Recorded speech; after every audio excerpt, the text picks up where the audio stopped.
आप सभी लोगों का तहे दिल से स्वागत है। आज एक फिर हम नई क्लास लेकर हाजिर हैं। आज जिस विषय की चर्चा करने जा रहे हैं वो विषय है भारत का संविधान। और उस भारत के संविधान में जो टॉपिक चुना गया है वो टॉपिक है आज संघ और उसका राज्य क्षेत्र। और आज हम वैसे संविधान का प्रारंभ, भारत के संवैधानिक इतिहास कैसा रहा, या आप प्रेम्बल पढ़ते हैं, लेकिन आज हम जिस टॉपिक की चर्चा करने जा रहे हैं वो परीक्षा के दृष्टिकोण से बड़ा इंपॉर्टेंट है। और टॉपिक है संघ और उसका राज्य क्षेत्र, the union and it's territory. हम चर्चा करेंगे भारतीय संविधान के अनुच्छेद 1 से लेकर अनुच्छेद 4 तक की। मुझे पूरी उम्मीद है कि आप सभी लोग इस क्लास को बहुत बेहतर तरीके से देखेंगे और आशा करता हूं कि इस ऑनलाइन क्लास के माध्यम से आप लोगों तक जानकारी पहुंचे और जो छात्र प्रतिस्पर्धा परीक्षा की तैयारी कर रहे हैं उनके लिए ये क्लास हितकारी साबित हो। तो सबसे पहले अपने टॉपिक पर आते हैं। आज हम चर्चा करेंगे भारतीय संविधान के अनुच्छेद 1 की सर्वप्रथम कि अनुच्छेद 1 जो हमारा आर्टिकल 1 है वो क्या कहता है। सबसे पहले जब आर्टिकल 1 पढ़ेंगे हम लोग, या आर्टिकल 1 का जो सब क्लास 1 है उसमें स्पष्ट तौर पर लिखा हुआ है आर्टिकल 1 भारत अर्थात इंडिया। भारत अर्थात इंडिया, भारत अर्थात इंडिया एक राज्यों का संघ है। राज्यों का संघ, ठीक। भारत अर्थात इंडिया एक राज्यों का संघ है। इस सबसे बड़ी बात है। सबसे पहले हम समझते हैं कि भारत अर्थात इंडिया, ठीक है। अभी एक लड़की ने काफी समय पहले आरटीआई के तहत भारत सरकार से पूछा कि भारत का नाम क्या है। तो भारत का नाम कानूनी दृष्टिकोण से भारत के सिर्फ 2 ही नाम है, भारत अर्थात इंडिया। जो इंडिया है वही भारत है, जो भारत है वही इंडिया है। समझ रहे हैं आप लोग, ठीक है। तो कहने का मतलब यह है कि जब भारत का संविधान का निर्माण हो रहा था तो जो संविधान सभा के सदस्य हुआ करते थे उनमें इस चीज का काफी विवाद रहा कि भारत का नाम क्या रखा जाए। कुछ सदस्यगण भारत के पक्ष में थे, कुछ सदस्यगण इंडिया के पक्ष में थे, लेकिन अंततः यह तय हुआ कि भारत के 2 नाम रखे जाएंगे, भारत और India. India that is Bharat shall be union of states. Bharat अर्थात इंडिया जो राज्यों का संघ है, जो राज्यों का संघ है। अभी इस बात पे हम आएंगे राज्यों के संघ का मतलब क्या होता है। तो देखिएगा संविधान सभा में क्या हो रहा था कि भारत का नाम इंडिया रखना तो जरूरी था, क्योंकि चाहे वो रेगुलेटिंग एक्ट 1773 का हो, या एक्ट ऑफ सेटलमेंट हो 1781 का, या फिर पिट्स इंडिया एक्ट 1784 का हो, या भारत शासन अधिनियम 1919 का हो, या भारत शासन अधिनियम 1935 का हो, या मार्ले मिंटो सुधार अधिनियम 1909 का हो। जितने भी एक्ट ब्रिटेन की संसद से पास होके आए थे वो सब इंडिया के नाम से आए थे, समझ रहे। और भारत जो स्वतंत्रता अधिनियम 1947 था, भारत स्वतंत्रता अधिनियम 1947 जिसके तहत 18 जुलाई 1947 को भारत आजाद हुआ ब्रिटेन की संसद से, तब भारत को जो आजादी मिली वो भी इंडिया नाम से मिली थी। इसलिए इंडिया को अनुच्छेद 1 में रखना जरूरी था, समझ रहे हैं आप लोग। तो भारत के आरटीआई जब मांगा गया तो भारत सरकार ने जवाब में 2 ही नाम बताए। एक नाम था भारत, दूसरा था इंडिया, ठीक है। तो भारत अर्थात इंडिया। कोई पूछे आपसे विकल्प में पूछ सकता है परीक्षा में कि भारत का नाम क्या है, आपको विकल्प में दे सकता है हिंदुस्तान, आर्यावर्त, जम्मू द्वीप या भारत अर्थात इंडिया। तो आपको भारत अर्थात इंडिया ही सही मान के चलना है। तो अभी तो ये बात हुई, आगे हम एक और टॉपिक की बात करते हैं कि इसी में एक शब्द लिखा है कि राज्यों का संघ। आपसे यहां से भी बहुत अच्छा प्रश्न पूछेंगे एग्जाम में कि भारत कैसा देश है। भारत एकात्मक देश है, आप समझ होंगे आपके सामने। भारत संघात्मक देश है, भारत राज्यों का संघ है। तो यहीं पे नोट कर लेना, भारत एक राज्यों का संघ है। भारत, ये सही है कि हमने संघात्मक शासन प्रणाली को अपनाया, कोई डाउट नहीं है, हमने संघात्मक शासन प्रणाली को अपनाया, यहां पर कोई डाउट नहीं है। लेकिन यह भी सत्य है कि पूरे संविधान में कहीं भी संघात्मक शब्द का उपयोग नहीं किया गया है। हाँ, ये सही है कि कनाडा से हम लोग संघात्मक शासन प्रणाली को अपनाया, लेकिन संविधान में कहीं भी किसी भी आर्टिकल में संघात्मक शब्द का उपयोग नहीं किया गया है। ठीक है, तो इसलिए भारत क्या है? भारत एक राज्यों का संघ है। भारत क्या? राज्यों का संघ है। इसके पीछे भारत को राज्यों का संघ क्यों कहा गया? तो प्रारूप समिति थी, प्रारूप समिति के अध्यक्ष डॉक्टर अम्बेडकर थे, तो ये काफी चर्चा का विषय था। इसलिए भारत को राज्यों का संघ क्यों कहा गया, ये पूछ सकते हैं आप। इसके पहले एक कहानी आपको जाननी पड़ेगी। देखिए, दो शब्द हैं, एक शब्द है यूनियन और एक शब्द है फेडरल। दोनों ही शब्द का मतलब संघ होता है, दोनों ही शब्द का मतलब संघ होता है, लेकिन दोनों में अंतर है। दोनों में अंतर क्या है आप पूछ सकते हैं कि तो दोनों ही शब्द का संघ ही मतलब है, तो अंतर क्या फिर इसमें? अंतर है, अंतर यह है कि जो यूनियन है उसमें राज्यों को इतना अधिकार नहीं दिया गया कि वो संघ से अलग हो जाए, जबकि जैसे कि फेडरल, ये भी राज्यों का संघ है, लेकिन फेडरल में राज्यों को इतनी शक्तियां हैं कि वो उस संघ से अलग हो सकते हैं। जैसे कि आप पूछ सकते हैं ऐसे कौन से उदाहरण है, तो इसका सबसे अच्छा उदाहरण है अमेरिका।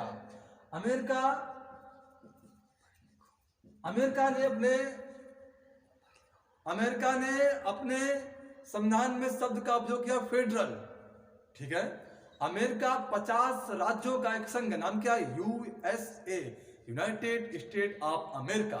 ठीक है, तो 50 राज्यों का संघ है, लेकिन फेडरल का मतलब कि कोई भी राज्य, मान लीजिए टेक्सास प्रांत है वहां का, अमेरिका का, और अगर वहां की विधानमंडल, वहां की राज्य सरकार अमेरिकी संघ से अलग होने की घोषणा कर दे, तो वहां की राज्य सरकार को इतनी शक्तियां प्राप्त हैं कि वो अमेरिकी संघ से अलग हो सकती है। ठीक है, जैसे कनाडा और भारत एक जैसे देश है, ठीक है ना। भारत में क्या है? भारत एक राज्यों का संघ है ना। भारत एक राज्यों का संघ है। भारत एक राज्यों का संघ का मतलब भारत समझौते का परिणाम नहीं है। भारत समझौते का परिणाम नहीं है। आर्टिकल 1 में साफ लिखा है कि भारत समझौते का परिणाम नहीं है। भारत ने राज्यों के साथ कोई कॉन्ट्रैक्ट नहीं किया है। भारत का राज्यों के साथ कोई अनुबंध नहीं है। इसका मतलब यह हुआ कि कोई भी राज्य भारत संघ से अलग नहीं हो सकता।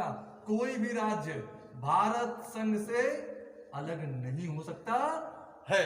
ठीक है, तो ये भारत एक राज्यों का संघ है। भारत को विभाजित नहीं किया जा सकता है। ठीक है, भारत को विभाजित नहीं किया जा सकता है। ठीक है, भारत को विभाजित नहीं कर, भारत एक राज्यों का संघ है, यहां तक कोई दिक्कत तो नहीं। ठीक है, आगे देखिएगा, भारत समझौते का परिणाम नहीं है।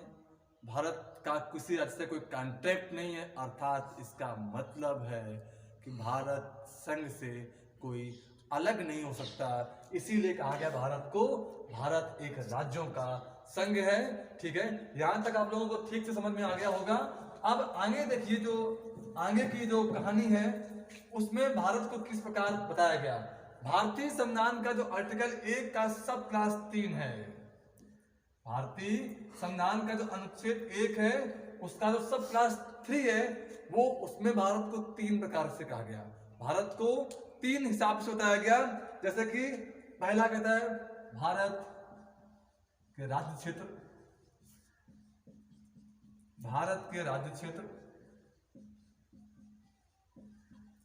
1, नंबर 2 संघ राज्य क्षेत्र,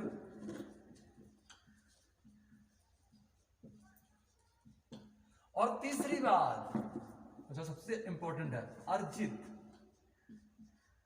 किए गए राज्य, अर्जित किए गए राज्य या अनुग्रहित किए गए राज्य।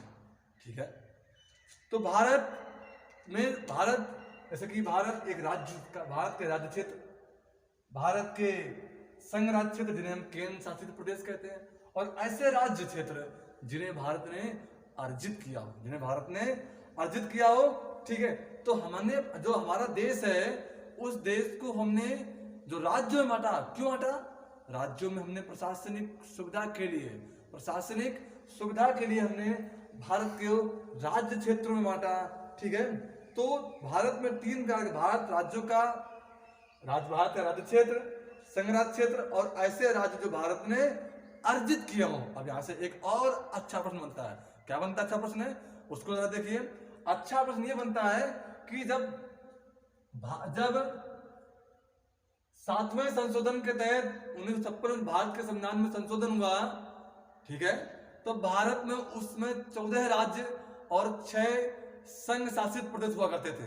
लेकिन वर्तमान में ये भी एक बहुत बड़ा इंपॉर्टेंट क्वेश्चन है, वर्तमान में भारत में 28 राज्य क्षेत्र और 8 केंद्र शासित प्रदेश हैं। 8 केंद्र शासित प्रदेश हैं। ये क्या है? ये राज्य क्षेत्र।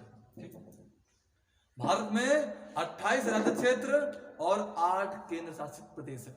कैसे? अभी जब आपके 2019 नवंबर और दिसंबर की बात है, नवंबर में 27 नवंबर 2019 को, और 2 डेट बोल रहे हैं, 27 नवंबर 2019 को लोकसभा और 3 दिसंबर 2019 को राज्यसभा में दादर और नगर हवेली और आपका दमन और दीव दोनों को सरकार ने मर्ज किया मतलब दोनों ही केंद्र शासित प्रदेशों को आपस में विलय कर दिया। और जैसे ही विलय किया, और ये विलय 26 जनवरी 2020 से लागू भी हो गया था। इस तरीके से भारत में कुल मिलाकर जो 9 केंद्र शासित प्रदेश थे उससे घटकर 8 हो गए। ठीक है, तो इस तरीके से भारत में वर्तमान स्थिति में भारत के 28 राज्य क्षेत्र और 8 केंद्र शासित प्रदेश हैं। ठीक है, तो ये बात समझ में आ गई। एक बार और समझिएगा, अनुच्छेद 1 क्या कहता है? भारत एक राज्यों का संघ है। भारत अर्थात इंडिया 2 भारत के नाम होंगे। India that is Bharat shall be union of states. ठीक है, भारत समझौते का परिणाम नहीं है, भारत संघ से कोई अलग नहीं हो सकता, भारत कॉन्ट्रैक्ट नहीं है। ठीक है, भारत एक राज्यों का संघ है। हमने प्रशासनिक सुविधा के लिए देश को बांटा। ठीक है, हमने राज्यों को इतने अधिकार नहीं दिए कि वो मतलब भारत संघ से अलग हो जाए। अब हम अनुच्छेद 1 को ठीक से पढ़ा, अब बारी आई है अनुच्छेद 2 की। तो अनुच्छेद 2 में क्या कहता है? अनुच्छेद 2 जो हमारा है उसमें भारत की संसद को क्या अधिकार दिया गया? नए राज्यों का प्रवेश या स्थापना। अब आप पूछ सकते हो कि इसका मतलब क्या? इसका मतलब ये, जैसे भारत के ऐसे राज्य क्षेत्र जो वर्तमान में भारत संघ का हिस्सा नहीं है, जैसे कि आप भारत को बांग्लादेश की कुछ जमीन या बांग्लादेश के किसी प्रांत को भारत संघ में मिलाना है, तो उसके लिए भारत की संसद को अनुच्छेद 2 के तहत उस शक्ति दी गई है कि वो नए राज्यों का प्रवेश या नए राज्यों की स्थापना भारत में कर सकती है। जैसे कि हमें बांग्लादेश का कोई हिस्सा मिलाना है, पाकिस्तान का कोई हिस्सा मिलाना है, या हमें अफगानिस्तान का कोई हिस्सा मिलाना है, या हमें श्रीलंका का कोई हिस्सा मिलाना है, तो अगर किसी भी देश का कोई भी हिस्सा भारत संघ में मिलाना है तो स्पष्ट है भारत के संसद को अनुच्छेद 2 का उपयोग करके, इस शक्ति का प्रयोग करके नए राज्यों को भारत में मिला सकती है। यहां तक कोई दिक्कत नहीं। ठीक है, अब आगे आइए। अब इसी के आगे एक आर्टिकल है अनुच्छेद 2 का 2A। आर्टिकल 2A, और यहां समझ लीजिए, जब कोई शब्द आपको कैपिटल लिखा मिल जाए भारत के संविधान में, जहां जहां आपको कैपिटल शब्द मिल जाए, कैपिटल A मिले, कैपिटल G मिले, कैपिटल B मिले, या जो भी मिले, तो इसका मतलब ये होता है कि ये वर्ड मूल संविधान में नहीं था। इसको हमने बाद में संवैधानिक संशोधन के तहत संविधान में संशोधन करके जोड़ा, समझ रहे? तो ये एक नया अनुच्छेद, अनुच्छेद 2A, इसका मतलब क्या हुआ? इसका मतलब है, देखिए, जब 1947 में, थोड़ी सी कहानी समझनी पड़ेगी आपको इसके लिए, 1947 में भारत स्वतंत्र हुआ, तो भारत का राज्य क्षेत्र पूर्वोत्तर में था सिक्किम। यहां पर चोगलैयाक का शासन था। तो जब यहां पर चोगलैयाक का शासन था, तो हुआ क्या कि एक शाही राज्य था, समझ रहे? भारत सिर्फ उस सिक्किम की कम्युनिकेशन, डिफेंस, फॉरेन इश्यूज मतलब संचार, विदेशी मामले, इन सब चीजों को भारत देखता था सिक्किम के संदर्भ में। लेकिन जब ये चोगलैयाक जो जिनका शासन था, इन लोगों ने 1974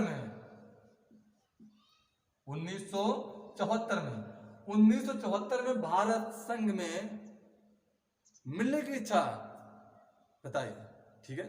लेकिन इन्होंने पूर्ण राज्य, भारत का पूर्ण रूप से हिस्सा बनने की सहमति नहीं जताई। फिर क्या हुआ? भारत सरकार ने, अब देखिए, अभी आप पढ़ेंगे कि आर्टिकल 2, आर्टिकल 3 में संसद ने जो भी विधि बनाई है, इस विधि को आर्टिकल 4 में शक्ति दी गई कि इसे आर्टिकल 368 के तहत संवैधानिक संशोधन नहीं माना जाएगा। लेकिन यहां पर संविधान संशोधन हुआ। क्यों हुआ संविधान संशोधन? उसके पीछे एक कारण था। कारण क्या था? सिक्किम को जब हमने भारत संघ में मिलाया, तो सिक्किम को हमने 1974 में 35वां संविधान संशोधन किया, 35वां संविधान संशोधन किया, और जिसके तहत 35वें संविधान संशोधन के तहत सिक्किम को हमने एक सहायक राज्य बनाया, सहायक राज्य, एसोसिएट राज्य का दर्जा दिया, स्टेट। लेकिन इससे समस्याएं सॉल्व नहीं हुई। जो सिक्किम के लोग थे वो भारत संघ का हिस्सा बनना चाहते थे। तो जब सिक्किम का हिस्सा बनना चाहते थे, तो फिर भारत की सरकार ने क्या किया? अभी आर्टिकल 2A के तहत हमने सिक्किम को सहायक राज्य, एसोसिएट राज्य, स्टेट का दर्जा दिया, समझ रहे हैं? ये एक नई कैटेगरी जोड़ी भारत के संविधान में। हमारे संविधान में कोई सहायक राज्य, कोई एसोसिएट राज्य का या कोई भी एसोसिएट स्टेट का जिक्र नहीं था। लेकिन हमने एक नई कैटेगरी जोड़ी, और जो एक नई कैटेगरी जोड़ी वो थी एसोसिएट स्टेट, मतलब सहायक राज्य। लेकिन सिक्किम के लोग इससे भी खुश नहीं थे। भारत सरकार ने क्या किया? 36वां संविधान संशोधन किया और इस अनुच्छेद को कर दिया समाप्त। समाप्त का मतलब रद्द कर दिया। आज आर्टिकल 2A नहीं है, आर्टिकल 2A नहीं है, और सिक्किम को 36वें संविधान संशोधन के तहत भारत का पूर्ण राज्य का दर्जा 1975 में दे दिया गया। कब दे दिया गया? 1975। आप लोग बहुत ध्यान से देख रहे होंगे, मुझे पूरी उम्मीद है। तो 1975 में सिक्किम भारत का 22वां राज्य बना। कौन सा राज्य बना? 22वां। ठीक है, प्रश्न पूछता है कभी कभी एग्जाम में कि सिक्किम भारत का किस क्रम का राज्य क्षेत्र था? तो आपको उत्तर देना है सिक्किम भारत का 22वां राज्य क्षेत्र है, जिसे हमने 36वें संविधान संशोधन के तहत जोड़ा। ठीक है, तो ये था आर्टिकल 2। आर्टिकल जो 2 था वो इस प्रकार था। अब आर्टिकल 3 की चर्चा करने से पहले थोड़ा सा टॉपिक छूट रहा है, आर्टिकल 2 की चर्चा और करते हैं, कुछ उदाहरण और आपको बताते हैं आर्टिकल 2 के। ठीक, आर्टिकल 2 में क्या क्या है और चीजें आर्टिकल 2 में क्या है। अंतरराष्ट्रीय कानूनों के तहत भारत एक संप्रभु राज्य है। अंतरराष्ट्रीय कानूनों के तहत भारत एक संप्रभु राज्य क्षेत्र है, इसलिए भारत किसी भी क्षेत्र को अधिग्रहण कर सकता है। भारत किसी भी क्षेत्र को अधिग्रहण और अधिग्रहित कर सकता है, अर्जित कर सकता है। जैसे आप पूछ सकते हैं ऐसा क्या उदाहरण है, तो उदाहरण है जैसे कि हमारा संविधान तो 26 जनवरी 1950 को पूर्ण रूप से लागू हुआ।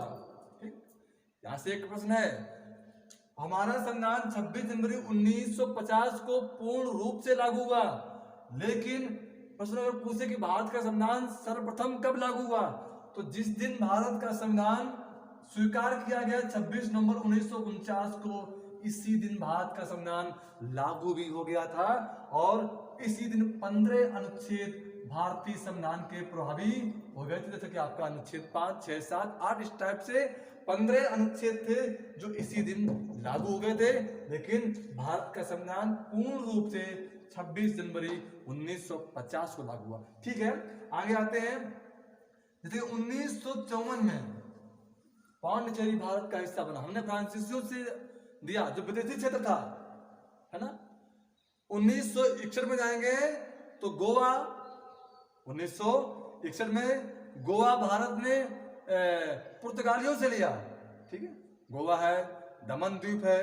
ठीक है, इस तरीके से, और सिक्किम इसका सबसे अच्छा उदाहरण है। तो आर्टिकल 2A में भारत के संविधान में भारत की संसद को ये शक्तियां दी गई हैं कि वह भारत संघ में नए राज्यों का प्रवेश, नए राज्यों की स्थापना किस प्रकार से कर सकती है। ठीक है, अब आर्टिकल 3 की बारी है जो एग्जाम के दृष्टिकोण से काफी इंपॉर्टेंट है।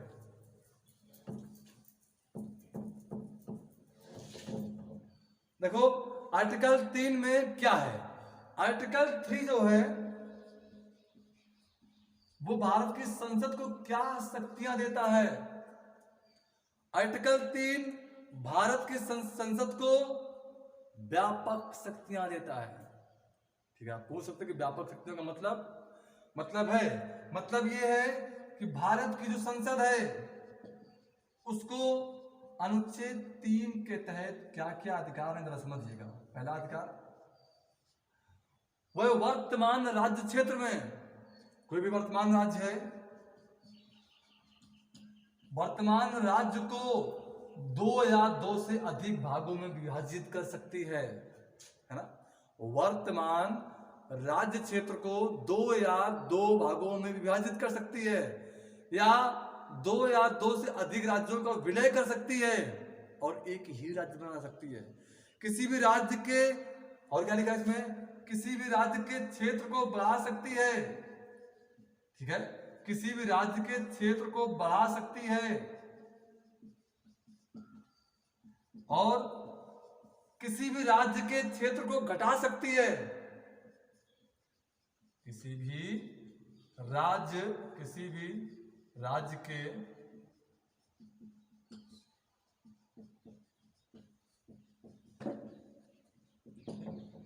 भी राज्य के क्षेत्र को घटा सकती है। और एक चीज इंपॉर्टेंट, किसी भी राज्य के नाम में परिवर्तन कर सकती है। किसी भी राज्य के नाम में परिवर्तन कर सकती है। ठीक, किसी भी राज्य के नाम में परिवर्तन कर सकती है, किसी भी राज्य के क्षेत्र को घटा या बढ़ा सकती है, किसी भी भारत संघ में 2 या कोई राज्य है तो उसको 2 या 2 से अधिक भागों में बांट सकती है, या 2 या 2 से अधिक राज्यों को एक साथ में जोड़ सकती है। ये शक्तियां संसद को आर्टिकल 3 में दी गई हैं। तो अनुच्छेद 3 की चर्चा हम कर रहे हैं, जिसमें हमने आपको कुछ चीजें बताई कि वर्तमान राज्य क्षेत्र में उसके नाम में परिवर्तन कर सकती है, किसी राज्य के क्षेत्र को घटा या बढ़ा सकती है, 2 या 2 से अधिक राज्यों का विलय कर सकती है, या किसी राज्य को 2 या 2 से अधिक राज्यों में बांट सकती है। ये भारत की संसद के अधिकार है। लेकिन लेकिन यहाँ पर एक चीज और समझ लीजिए, ऐसा कोई विधेयक जब संसद के किसी भी सदन, मसलन लोकसभा या राज्यसभा में, जब लोकसभा और राज्यसभा में जाएगा ऐसा बिल, तो उससे पहले भारत के राष्ट्रपति से स्वीकृति लेनी आवश्यक है। ठीक है, तो भारत के राष्ट्रपति की स्वीकृति से पूर्व इस प्रकार के विधेयक को संसद के किसी भी सदन में पेश नहीं किया जा सकता है। जब तक राष्ट्रपति अपनी सहमति नहीं देगा, तो तब तक भारत की सरकार, भारत की संसद में ऐसा बिल नहीं जा सकता है। आगे क्या है, आगे देखिए, और राष्ट्रपति को भी यह अधिकार है। राष्ट्रपति, देखिए यहाँ पे एक चीज समझ लीजिए, राष्ट्रपति क्या कर सकता है, राष्ट्रपति करेगा, राष्ट्रपति को भी शक्तियां हैं यहाँ पर। राष्ट्रपति अगर मान लीजिए किसी भी राज्य के क्षेत्र में या किसी राज्य के नाम में परिवर्तन करना है या उसको राज्य को विभाजित करना है, तो संबंधित विधानमंडल से एक निश्चित अवधि में राय जानने का अधिकार है राष्ट्रपति को। ठीक है, समझ लीजिए यहां से राष्ट्रपति, और ये निश्चित अवधि तय कौन करेगा, निश्चित अवधि तय करेगा भारत का राष्ट्रपति। ठीक है, मान लीजिए राष्ट्रपति कितने दिन बोलेगा, 7 दिन देता है, 15 दिन टाइम देता है या 1 महीना का टाइम देता है, ये राष्ट्रपति का स्वविवेक है। ऐसा कोई संविधान में जिक्र नहीं कि इतने टाइम में संबंधित विधानमंडल को राष्ट्रपति को सलाह देनी है। ठीक है ना, लेकिन अब यहाँ पर एक और प्रश्न बनता है कि क्या विधानमंडल की राय मानने के लिए राष्ट्रपति बाध्य है? तो जी नहीं, राष्ट्रपति संबंधित विधानमंडल की राय मानने के लिए बाध्य नहीं है। हाँ, जो राज्य विधानमंडल दे राय तो ठीक है, ना दे तो भी ठीक है, और जो राय दी है वो राष्ट्रपति मानने के लिए बाध्य नहीं है। जिसका सबसे अच्छा उदाहरण आपका 2014 का है।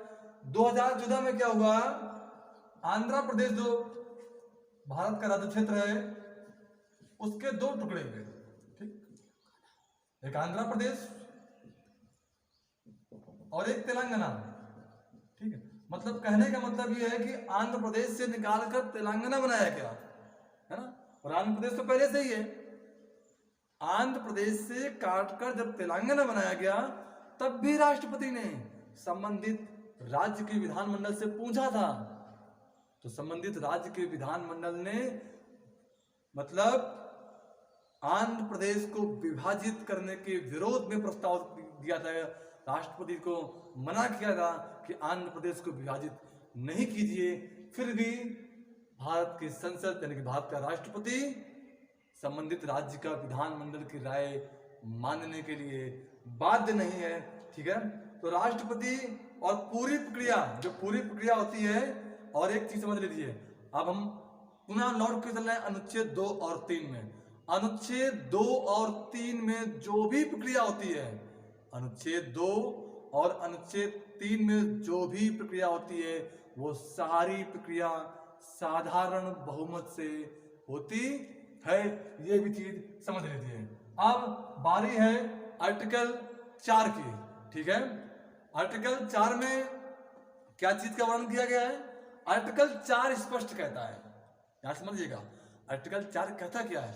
आर्टिकल 4 कहता है कि कोई भी विधिक प्रक्रिया जो अनुच्छेद 2 में या अनुच्छेद 3 में अपनाई गई है, उस विधिक प्रक्रिया को अनुच्छेद 368 के तहत संवैधानिक संशोधन नहीं माना जाएगा। ये शक्ति दी गई है भारत के सरकार को, जो अनुच्छेद 4 में स्पष्ट लिखा है कि कोई भी जो विधिक प्रक्रिया अपनाई गई है अनुच्छेद 2 में और अनुच्छेद 3 में, उस प्रक्रिया को संवैधानिक संशोधन अनुच्छेद 368 के तहत नहीं माना जाएगा। ये चीज समझ लीजिए। ठीक है, देखिए एक बार और अनुच्छेद 4 के बारे में जानिएगा। ठीक, अनुच्छेद 4 क्या कहता है कि कोई जो भी प्रक्रिया अनुच्छेद 2 के तहत, अनुच्छेद 3 के तहत जो विधि अपनाई गई है, जो वैधानिक प्रक्रिया अपनाई गई है, उस वैधानिक प्रक्रिया को अनुच्छेद 4 में शक्ति दी गई है कि उस वैधानिक प्रक्रिया को अनुच्छेद 368 के तहत संवैधानिक संशोधन नहीं माना जाएगा। संवैधानिक संशोधन नहीं माना जाएगा। ठीक है, अब आप पूछ सकते हो कि अनुच्छेद 368 ये क्या है, ये कौन सी बात हो गई? तो हमें आपको अनुच्छेद तो 368 है, वो संविधान संशोधन की प्रक्रिया की बात करता है। ठीक, तो हम अब बिल्कुल अंतिम चरणों में चल रहे हैं। तो लास्ट चीज समझ लीजिए कि 4 में जो 2 और 3 के तहत जो प्रक्रिया अपनाई गई उसे अनुच्छेद 4 में कहा गया कि उसे साधारण या सामान्य बहुमत से ही उस प्रक्रिया को अपनाया जाएगा, बल्कि अनुच्छेद 368 के तहत नहीं। ठीक है ना, हम लोग संविधान में संशोधन की प्रक्रिया दक्षिण अफ्रीका से लेके आए, कोई दिक्कत नहीं। देखिए क्या है पूरी प्रक्रिया समझिएगा। देखिए अनुच्छेद 368 क्या कहता है, तो भारत में संशोधन 3 प्रकार से होता है। भारत के संविधान में संशोधन होता है 3 प्रकार से। एक साधारण बहुमत से, दूसरा विशेष बहुमत, और तीसरा जो है वो विशेष बहुमत प्लस आधे राज्यों का अनुमोदन। आधे राज्यों का अनुमोदन। ठीक है, समझ रहे आप लोग? तो इसमें क्या होता है कि इसमें साधारण बहुमत में क्या होता है कि आधे से एक अधिक, ये हमारा साधारण बहुमत होता है। लेकिन विशेष बहुमत क्या, संसद में उपस्थित तथा मतदान करने वालों का 2/3 बहुमत चाहिए। कितना चाहिए? संसद में उपस्थित तथा मतदान करने वालों का 2/3 बहुमत। और ये क्या होता है, इसमें